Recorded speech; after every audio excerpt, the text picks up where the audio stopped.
तर नमस्कार मित्रांनो, मी ऋतिक पुन्हा एकदा तुमचं सहर्ष स्वागत करतो माझ्या एका नवीन मिनी ब्लॉगमध्ये.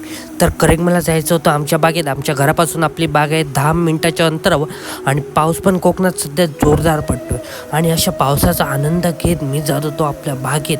तर बघता बघता मी करेक्ट येऊन पोचलो आपल्या नदीच्या पुलावर. इकडनं घेतला निसर्गाचा आस्वाद, नदीला आलेलं पाणी बघितलं आणि पुढे आपल्याला जायचं होतं. चालत झाल्यामुळे ना इकडचा पूर्ण निसर्ग आपल्याला अनुभवता येतो.